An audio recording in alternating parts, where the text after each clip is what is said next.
name is Mallory Wise. I This week there were a lot of awesome things that we talked about in our class. Awesome discussion on why we want to become teachers and the ultimate goal in mind and how we can improve. And anyway, there were just some awesome answers to the questions I had. So my original question was, what? Let's see. Yeah, it was like what's my role as a learner and a teacher. And I don't know, I just thought about, sometimes I think like once I'm done with college, I'm done with college and then I'll teach, when in reality there's a lot more to it.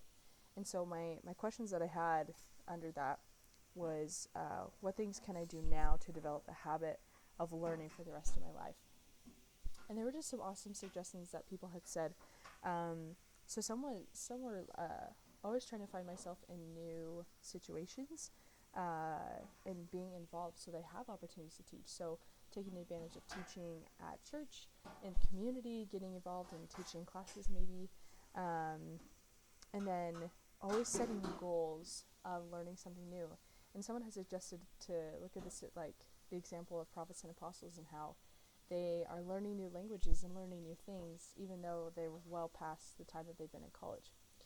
So I really love that, like setting goals and trying to continue education even after being in college.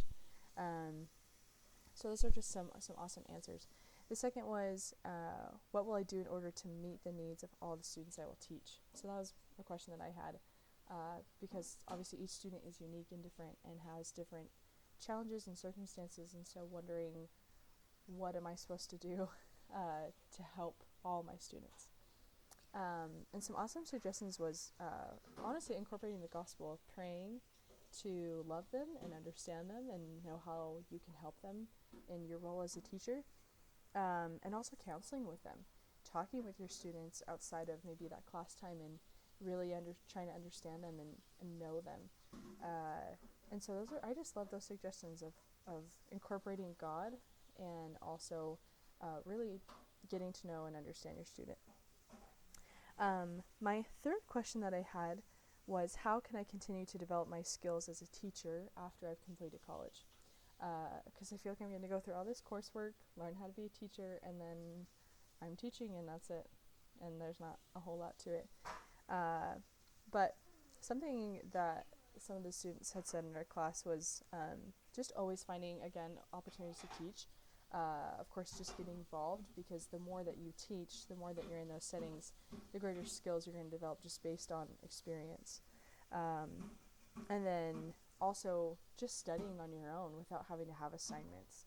That those things, that I guess I shouldn't stop education just because I'm done with having assignments and grades.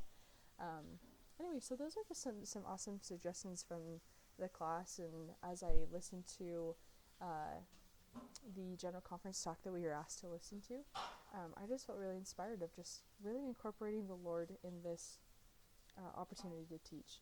That even though I may be teaching a 4th grade class how to do math, that still should be that I incorporate God, because He's a teacher and a wonderful role model, and that's exactly what I'm trying to be for my students. So anyway, those are some awesome suggestions from members in our class, and really helped me to answer those questions, because I've actually wondered that a lot, of how do I help my students and what is my role as a learner. So